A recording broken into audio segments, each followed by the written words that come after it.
Des myrmécias qui vont se régaler avec du liquide sucré, des camponotus de la même façon, des tubes remplis de fourmis, des petites fondations à offrir ou à donner, une création d'ADC, des fourmis qui creusent, et un champignon qui pousse, et des grosses fédoles avec des têtes énormes, et des gigantes chops qu'on va nourrir au doigt.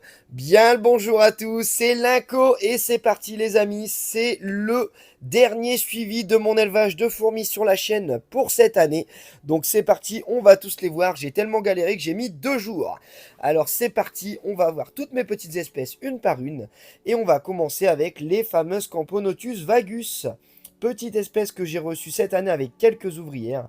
Eh bien, comme tu peux voir, elles se sont bien développées. Toujours dans une petite ADC assez calme. Rien de bien foufou, hein, on est sur de la petite cuve en plastique. Le nid se porte très bien. Alors j'adore cette espèce, surtout au niveau du nid qui est sec. Regarde ici, c'est une espèce qui est vraiment très calme, intranidale. Franchement, rien ne bouge. J'ai l'impression de voir des fausses fourmis.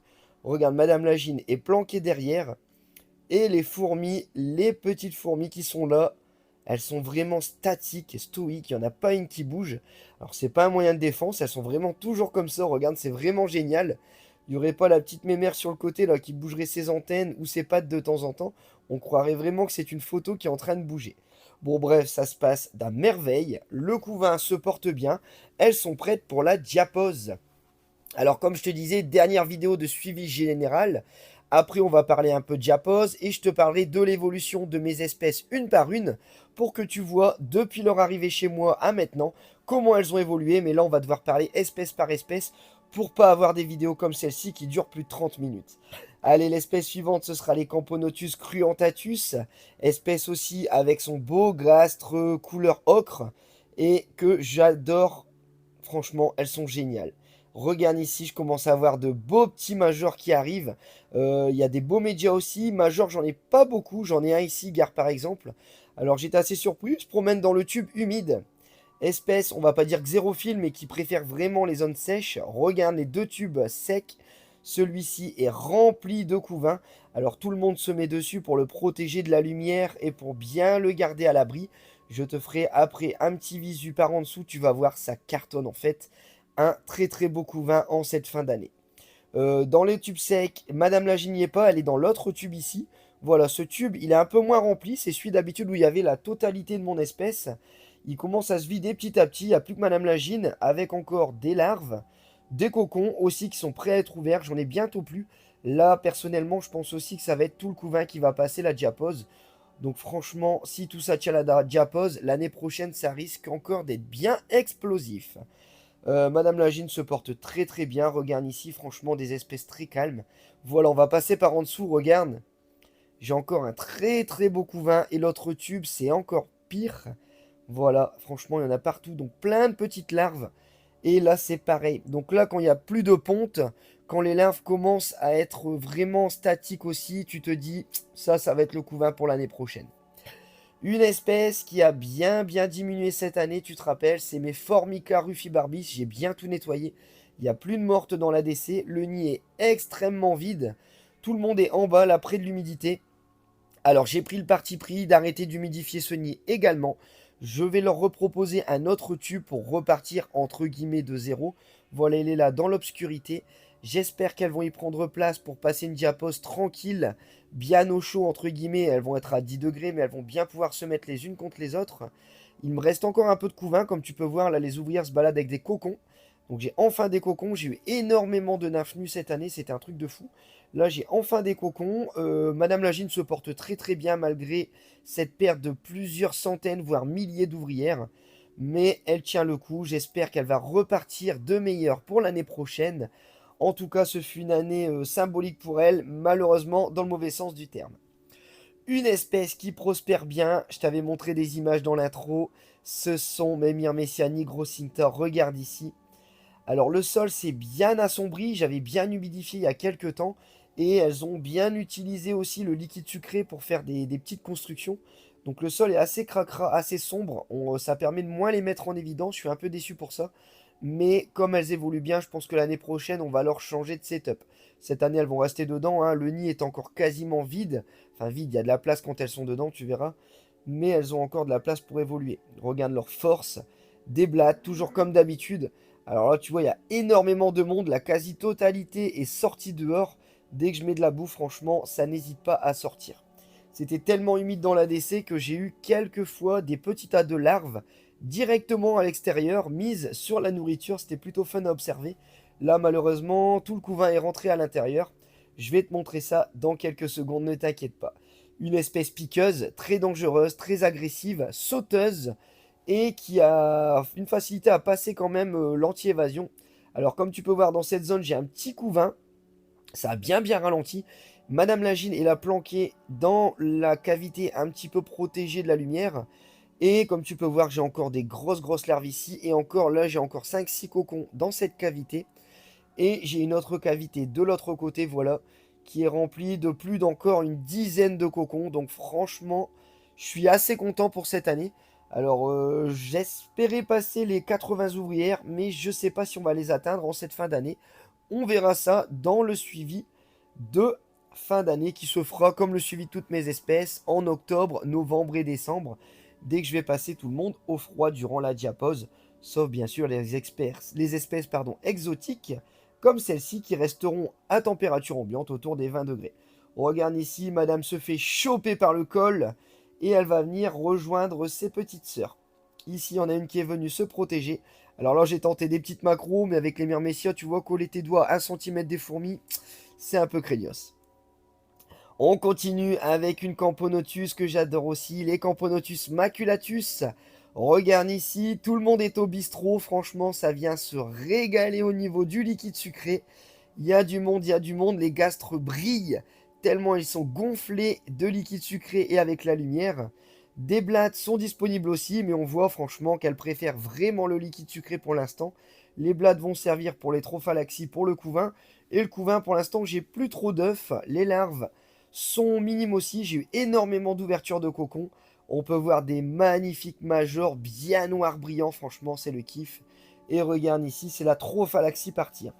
Un coin du nid qui est rempli d'ouvrières. Alors pourquoi il est rempli ce coin? Il n'y a pas d'ouverture pour entrer dans le nid de mémoire. Mais c'est surtout parce que le câble chauffant passait par là. Donc elles se sont bien regroupées au niveau de la chaleur, hein. On le sait, les Africaines, elles adorent ça. On peut passer à plus de 30 degrés, il n'y a pas de souci pour elles, hein. Allez, on va rentrer dans le nid. On va aller voir Madame Lagine. Est-elle encore là? Eh bien oui, tu la vois aller au fond. Tout se passe bien chez cette espèce. Franchement, c'est Camponotus maculatus. Elle dépote également, hein. Le nid est bien rempli. Regarde ici. Elles ont pris les 3 quarts du nid sur cette face. Donc c'est vraiment génial. On observe, comme je te disais, de beaux majors. J'ai encore quelques cocons à être mis en ouverture. Pour l'instant, ils sont en train de sécher. Pas mal de larves. J'ai moins d'œufs. J'ai repéré 2-3 grappes d'œufs, mais il y en a moins quand même. Donc madame est en pseudo-pause, on va dire entre guillemets. Voilà ici une petite grappe. Il y en a 3-4 comme ça qui se baladent à l'intérieur du nid, mais il y en a quand même moins que d'habitude. De l'autre côté de la face, on est à un tiers de rempli environ sur le bas. Ici, pareil, j'ai moins de couvains. À un moment, il y avait énormément de cocons à cet endroit-là. Tout a été ouvert. Donc, énormément d'ouverture aussi ces derniers temps. On peut voir encore de très beaux majors. Regarde, oh là, je les surkiffe ceux-là. Alors, je me suis pas encore fait réellement mordre par celle-ci. Mais je pense que vu les mandibules bien acérées, bien brillantes, ça commence à gagner en tranchant. Regarde-moi cette jean de profil, franchement. Elle est énorme et magnifique. Les petits œufs, comme je te disais, il y en a encore, donc tout se passe bien pour elle. Bref, une bonne fin d'année pour elle. Ça y est, l'automne est arrivé. On va pouvoir prendre des réserves. La température va baisser petit à petit. Alors là, mon cap chauffant est mis autour des 28-29. Je vais commencer à le baisser à 25 jusqu'à arriver à température de ma pièce autour des 20-21 pour les espèces exotiques. Allez, on continue avec les Tetramorium SP. Regarde, celle que j'avais utilisée dans mes expériences, celle que je croyais être des fédoles au tout départ. Eh bien en fait, il s'est avéré que c'était des Tetramorium et elles se portent à merveille. Alors ça y est, chez cette espèce, le tube humide n'est toujours pas rempli. Je leur ai enfin mis de l'anti-évasion car là les ouvertures devenaient extrêmement difficiles comme tu peux voir. Il y a énormément de passages et le tube qui était humide mais qui est devenu sec. Regarde, à force d'être sec, elles avaient creusé le coton. Madame Lagine est planquée dans le coton. Et derrière le coton, dans la cavité qui devrait être humide, regarde la quantité de couvains et d'ouvrières. Franchement, ça se passe très très bien. Limite, c'est une espèce, je pense, qui arriverait à vivre en nid sec. Comme tu peux le voir ici, c'est archi sec. Et ça dépote. Franchement, il y en a de partout, partout, partout. Alors, une espèce qui ne fait pas de cocon non plus. On pourra voir pas mal de nymphes encore actuellement. Donc franchement, ça se porte à merveille. J'ai des nymphes de toutes les couleurs, des blanches, des un peu plus brunes, des quasiment prêtes à prendre vie. Donc franchement, c'est génial. Alors là, il n'y a pas de caste chez cette espèce, elles sont toutes pareilles, comme tu peux voir. Mais j'ai franchement des ouvrières qui vont arriver, qui ont l'air d'être quand même bien plus grosses que les premières générations de cette année. Bref, voilà ce petit setup. Leur sœur jumelle que je pensais à côté, les fédoles. Alors cette espèce, rappelle-toi, j'ai les fédoles dans un nid Antworld qu'on verra après. Donc cette espèce, elle servait pour l'évolution et le suivi en comparatif. Si ça vous intéresse, je peux vous l'envoyer. Donc il s'agit de Fédole pallidula qui se porte très très bien également. Tu pourras voir la gine, elle est en haut là, elle se porte bien, elle est planquée. J'ai un très beau couvain. Alors je les nourris moins que mon autre espèce bien sûr, mais elle se développe bien. Pareil, j'ai dû mettre en place de l'anti-évasion car ça commençait à être la galère pour les ouvertures. Regarde ici, j'ai des magnifiques majors qui sont nés. Regarde celui-là, là, c'est une nymphe nue qui est en train de prendre vie. J'en ai deux là qui sont en train d'émerger. Franchement, c'est nickel. Les Fédol pallidula. Alors, une petite espèce qui peut s'évader facilement. Donc, je peux vous l'envoyer si ça vous intéresse. Idem pour cette espèce. C'est une Formica rufibarbis que j'avais capturée cette année. Elle a bien fondé. Elle a une petite dizaine d'ouvrières.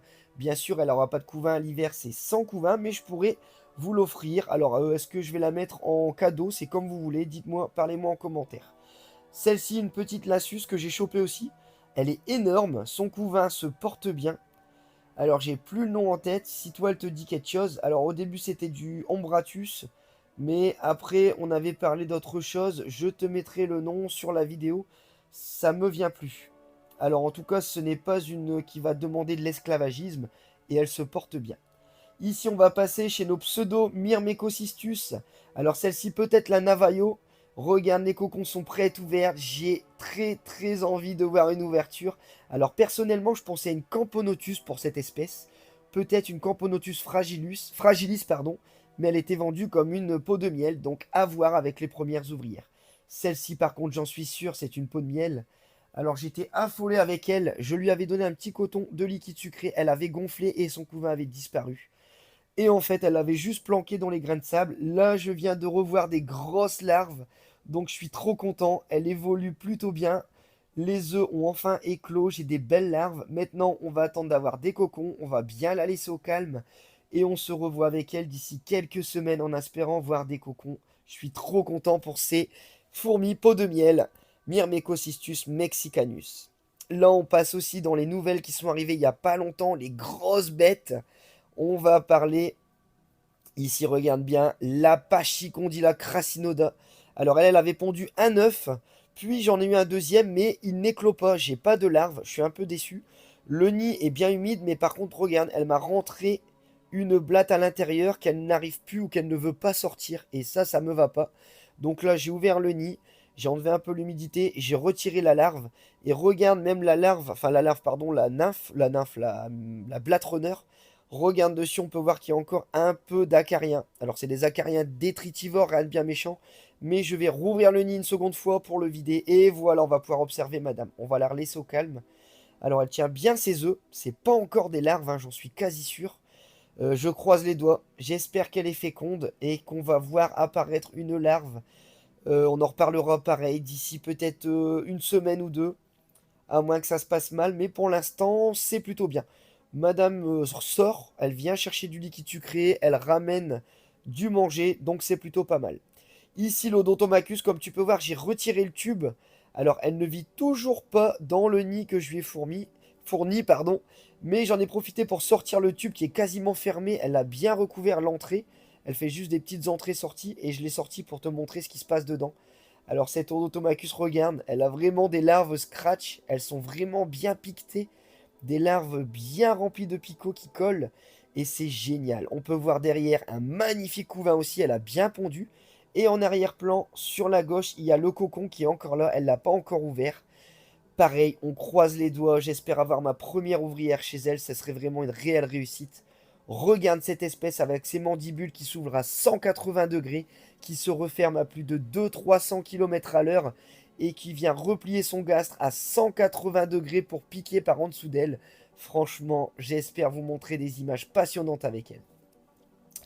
On revient chez le plus basique, mais sans plus facile à élever et bien intéressant à observer, les Messor Barbarus. Alors celle-là aussi, si ça vous intéresse, je pourrais vous la faire gagner, peut-être même dans le petit nid. Donc tout se passe bien, je commence à avoir des majors avec des têtes un peu rouges. Là tu te dis elle est plus là la Lagine, mais Madame Lagine n'hésite pas à sortir. C'est une espèce bien sûr très stressée et parfois très stressante, elle nous fait peur. Mais franchement ça se passe bien dans ce petit nid. Je l'avais eu en cadeau de chez nos amis de Handstor, les Allemands. Donc c'est te dire que c'est une belle souche.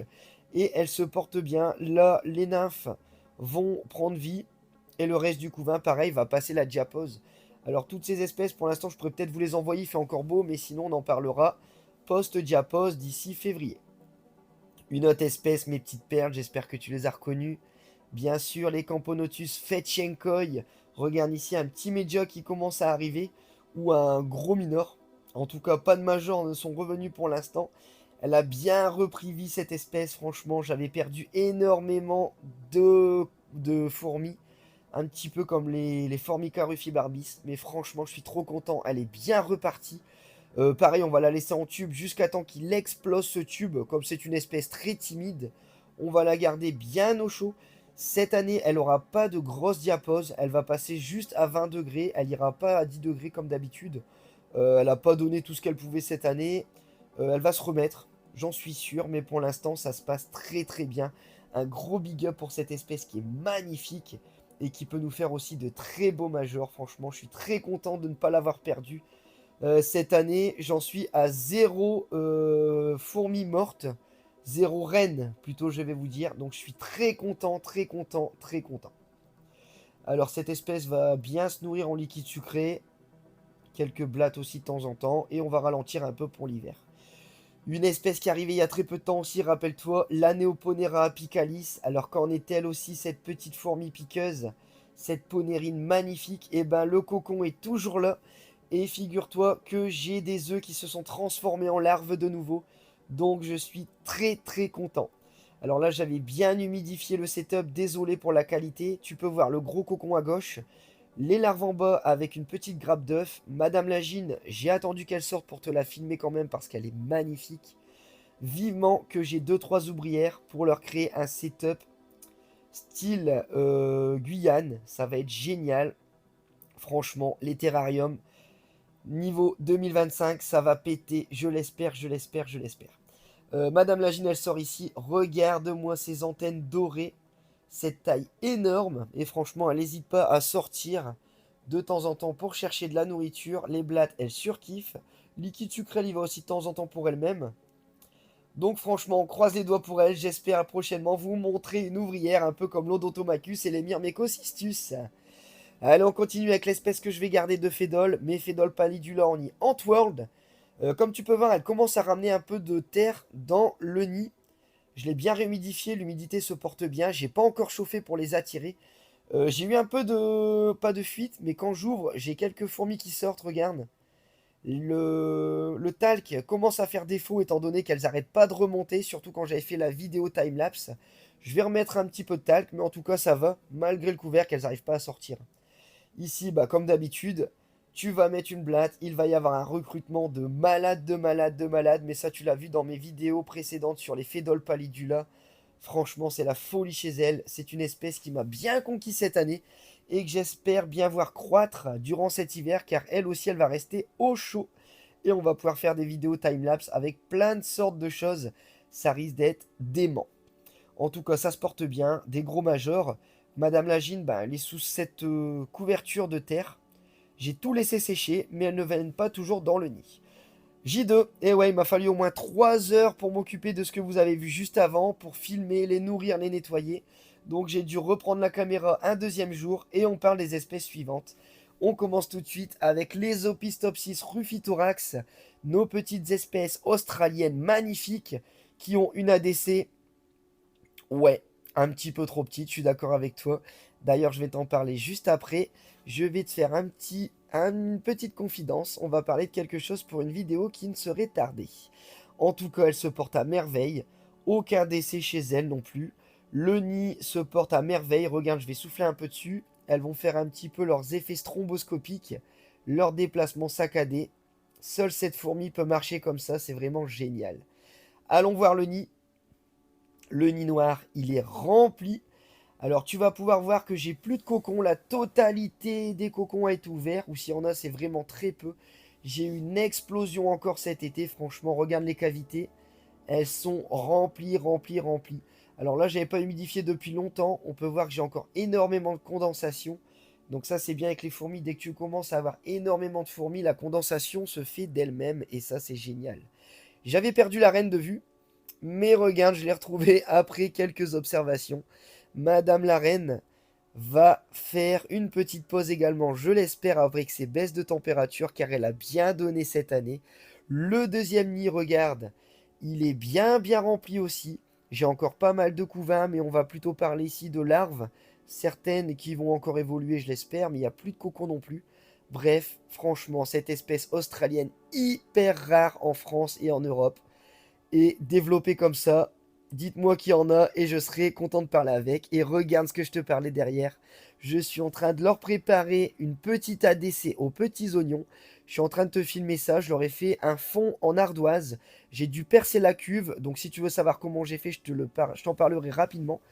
Pour info, je vais tapisser ça de terre et on va mettre des plantes. Un peu comme mon terrarium qui est là pour les. Attention les amis, pour les. Et ouais, ça va être la minute de silence pour les observer le temps que je me rappelle de leur nom. J'ai tellement de fourmis, elles sont tellement magnifiques, c'est impossible de les oublier. C'est les Gigantiops Destructor. Eh oui, elles se portent à merveille aussi, franchement. Cette espèce a passé aussi une très bonne année. J'avais une cosse ou deux qui n'étaient pas remplies, elles les ont remplies aussi. Comme tu peux voir, elle saute également cette espèce. Mais ce qui est cool, c'est qu'elle est hyper tendre. Elle est hyper intelligente, elle a une des vues les plus sophistiquées des fourmis. Et regarde, tu ramènes ton doigt avec un petit point de liquide sucré. Et mademoiselle ne se laisse pas attendrir. Bah si, bien sûr que si, regarde, elle va monter. Franchement, c'est le kiff. C'est une espèce magnifique à observer. Alors, étant donné que le terrarium était planté, mais je n'ai pas encore de lumière entre guillemets horticole pour les plantes pour l'instant se développent bien, mais rapidement avec du mal. Plutôt, je vais te dire pas rapidement, pardon. Donc, elles se développent. Cette année, avec l'arrivée des nouvelles plantes, je vais commencer à installer des kits de lumière dans mes setups, les amis. Donc 2025, comme je te disais, on va passer plus en mode terrario pour observer. Regarde des pépites comme ça avec des yeux énormes, des antennes qui frétillent. Franchement, les Gigantiops, c'est la classe. D'ailleurs, je vous prépare une vidéo spéciale pour elles qui serait tardée aussi. Je suis en train de faire des petits tests avec elles. J'espère vous en parler d'ici peu. Mais franchement, elles sont magnifiques. Espèce aussi qui nous vient de Guyane, qui a explosé. Je l'avais reçu avec une ouvrière ou deux. Et encore, je sais même plus si j'avais des ouvrières. Je t'en reparlerai dans les suivis par espèce. Mais en tout cas, là, je suis à plus de 100 ouvrières. 100, 200, j'ai envie de te dire. Il y en a partout dans l'Écosse. C'est un truc de malade. Ici, celle-ci, elle joue 1, 2, 3 soleil. Elle était un peu marrante. Elle regarde les autres se nourrir. Alors avec elle, c'est cool parce que les plans rapprochés, ça, on peut les faire sans avoir peur d'elle. Donc franchement, un gros big up pour elle. Le temps qu'on les regarde, n'hésitez pas à mettre des commentaires dans la vidéo, à la liker. Likez les vidéos, franchement, ça fait plaisir. La partager, ça, c'est si ça vous plaît, mais ça m'intéresse pas trop non plus d'en voir partout. Mais surtout, likez, partagez, abonnez-vous et venez sur le Discord. On peut discuter de toutes ces espèces. Le Discord est en train de reprendre vie un petit peu, franchement, ça fait plaisir.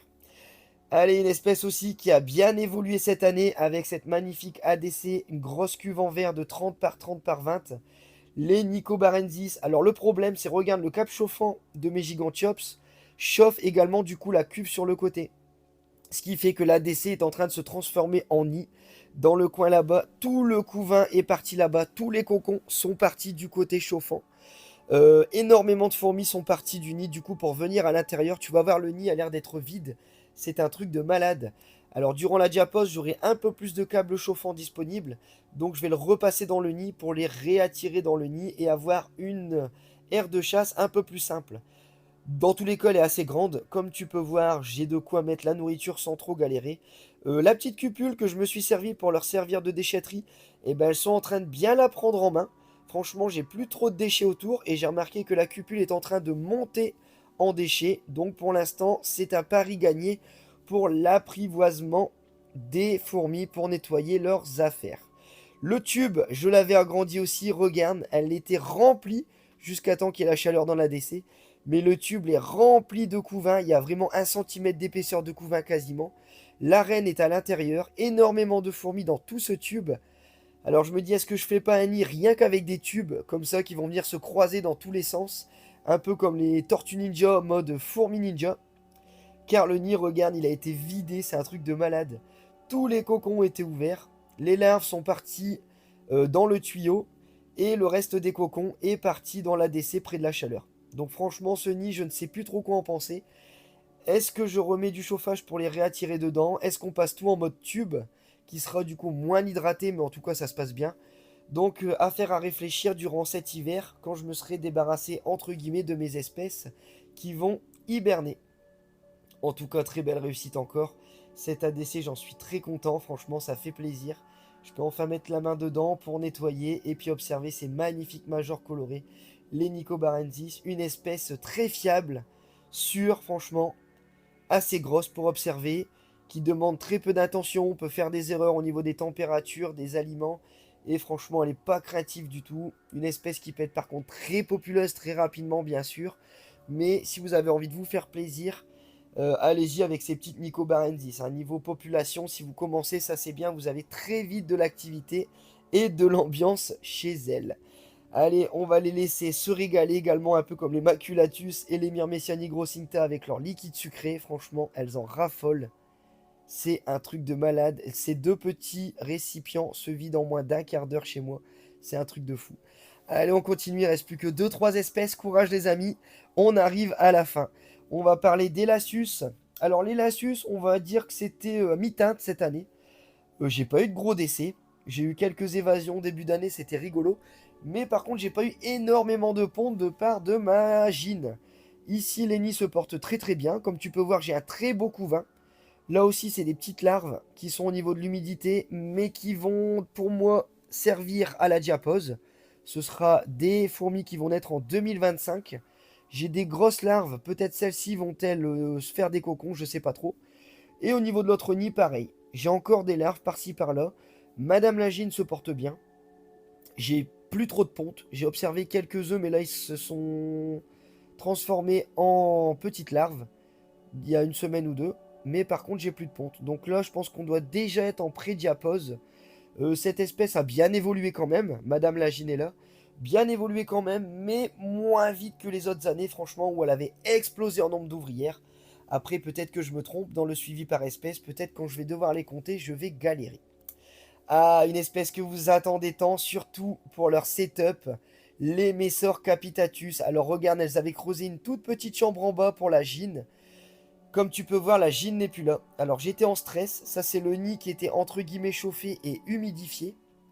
Plus de gine, un petit couvain. Donc je me suis dit c'est bizarre. En tout cas l'observation des majors, il est génial. Regarde ici des très beaux majors, j'ai quand même un peu de couvain à l'intérieur. Le deuxième nid, regarde ici, ça y est, il est creusé, franchement, c'est génial à observer. J'observe des changements dans les galeries tous les jours. On va d'abord, avant d'observer ça, regarder la l'ADC. Donc franchement, pareil, toujours des très très gros majors, ce qu'on appelle des super majors. Alors là, on n'est pas chez des Barbarus, hein, c'est les Capitatus, une espèce qui est très noire, un noir très dense, très brillant. Franchement, c'est génial. Elles sont magnifiques.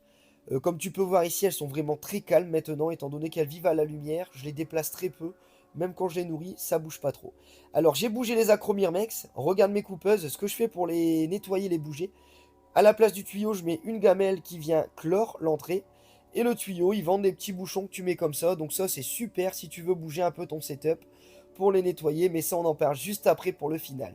Là, on va parler du nid qui a été creusé. Regarde toutes ces cavités, c'est génial. Si tu te rappelles, elles avaient creusé que en haut et elles avaient mis énormément de déjections. Tu sais, les déjections qu'elles mettent sur les parois. La chose qui sert à ne pas avoir de champignons pour que les graines restent propres. Mais c'est pas très beau pour observer. Tandis qu'en bas, c'est génial. Regarde ici. Comme tu peux voir, regarde la cavité. Il reste c'est pas du sable, hein, c'est de la mousse qui est entre les deux. Et rien ne s'effondre. Beaucoup me disaient, est-ce que ça va s'effondrer ou pas? Comme tu peux voir, c'est une très bonne densité qui est bien comprimée de part et d'autre. Et qui reste un peu, entre guillemets, collée sur les parois. Donc franchement, aucun risque d'effondrement. Comme tu peux voir, d'ailleurs, regarde, elles vivent tous en bas et rien ne s'effondre. Donc franchement, pour ce setup, allez-y à 100%. Et pour les observations, comme tu peux voir ici, surtout comme elles n'ont pas mis de déjection sur les parois, je prends un malin plaisir à regarder les pontes de la gine, le pain de fourmis qui est créé. En superficie, par contre, regarde, on dirait des vieux dessins d'enfants sur les parois, c'est dégueulasse. Elles m'ont ramené pas mal de graines, de toutes sortes. Beaucoup de graines de chia, de pissenlit encore, hein, je suis pas encore dans les grosses graines. Alors là, elles m'ont fait deux grandes descentes, elles sont en mode toboggan. Et là, on va pouvoir passer également avec elles, du coup en macro. On a l'impression d'être dans les galeries, franchement, on se croirait sous terre grâce à ce setup, c'est génial. Des magnifiques majors. Alors là, j'ai pas trop éclairé, je voulais pas trop les embêter, je vous fais des petits plans rapides, surtout sur le bas. Regarde avec la mousse oasis qui est en lévitation. Et comme tu peux voir, j'ai des grosses nymphes, des magnifiques majors qui sont prêts à arriver. Madame Lagine s'est planquée dans l'arrière-fond, donc je pense qu'elles ont creusé de l'autre côté d'autres galeries qu'on ne verra pas aujourd'hui. Mais si on retourne le setup, je pense qu'il y aura des galeries autres que celles de ce côté-là. Car elles creusent pas toujours dans la largeur, mais parfois la demi-largeur, pour se faire juste des chemins. En tout cas, c'est magnifique à observer. Regarde, on peut voir des larves, des nymphes, des fourmis se promener en arrière-plan ici avec du pain de fourmis. C'est une qualité exceptionnelle. Franchement, je recommande ce setup. Et comme tu vois, elles vont venir le creuser petit à petit au fur et à mesure qu'elles ont besoin de place. Donc même avec une petite fondation colonie, on peut déjà se faire plaisir. Jusqu'à temps qu'elles creusent quasiment le tout. Où là, je vais remettre un nouveau setup derrière. Franchement, gros big up à elles. J'ai repris plaisir à les observer. Et on passe chez les dernières, celles qu'on adore, les coupeuses de feuilles. Gros changement aussi chez elles. Comme tu te rappelles, j'ai retiré la racine. Elles montaient en haut pour jeter leurs déchets. J'en avais partout dans ma maison, c'était dégueulasse. Et secondairement, j'ai refermé l'ADC. Il reste plus qu'une petite ouverture, un petit trou d'ouverture. Pourquoi? Regarde, j'ai remis le couvercle. Ça me permet d'avoir énormément d'humidité, du moins beaucoup plus qu'auparavant. C'était ouvert comme ça auparavant. Et les feuilles que je leur donnais séchaient très très vite. Pour info, je leur mettais des feuilles de rosier. 2 jours après, on va dire, elles étaient sèches comme du papier. Donc franchement, c'était moins bien pour le champignon. Depuis que j'ai refermé, les feuilles restent bien plus humides longtemps. Elles en profitent pour les couper plus régulièrement. Et on va pouvoir aller voir le setup qui a changé un petit peu. Les champignons qui étaient à l'intérieur du tube me servent aussi de bouchon entre guillemets pour garder l'humidité dans le setup où il y a le champignon. Donc c'est pas mal. Cette partie-là de champignon est en train de dépérir. La grosse pareil. Mais elle le nourrissent encore un peu. La déchetterie a repris vie. Ça y est. Rappelle-toi, il y a quelques semaines, elle n'y allait même plus. Il n'y avait plus rien depuis que je l'avais nettoyée. Elle s'en resservent comme déchetterie. J'ai l'impression d'avoir un setup qui marche bien. Et mon champignon, regarde. Désolé, on pourra moins bien le voir, mais il y a énormément d'humidité. Rappelle-toi, je les ai mis dans ce pot à spaghetti. C'est bien, il y a de la place, mais le problème, c'est qu'avec toute cette hauteur, elle perdait énormément en hygrométrie, en humidité. Donc, j'aurais créé un bouchon en polystyrène, ce qui permettra d'avoir une hygrométrie maximale au niveau du champignon. Comme tu peux voir d'ailleurs, il y a bien de l'humidité. Et le champignon a repris forme. Regarde ce que je fais d'ailleurs. Je vais prendre une vis et hop, je remonte de quelques centimètres le bouchon afin que le champignon puisse grandir de nouveau et ainsi de suite jusqu'à temps que le champignon arrivera jusqu'en haut, du moins je l'espère. Alors je suis très fier de ma technique, ça marche très bien depuis que je l'ai fait. Comme tu peux voir, le champignon a repris de sa densité, il est bien foncé, il est bien ensemencé. Madame Lagine est d'ailleurs repartie dedans. Elle a repondu, j'ai revu des œufs, des larves, donc je suis très content de cette évolution. Maintenant, je vais la nourrir au max, au max, au max. C'est parti pour elle. J'espère qu'elle va évoluer comme cette chienne. Encore merci à vous les amis. On a fait le suivi, ça y est. C'était le dernier de la saison. On se reverra en 2025 pour les suivis. Maintenant, on va passer au suivi par espèce de fin d'année. Je vous referai quelques petits suivis d'ailleurs pour la mise en place des Opistopsis. Merci à vous d'avoir tenu jusqu'à là. Si vous l'avez tenu jusqu'au bout, dites-le moi en commentaire. Je vous aime. Abonnez-vous.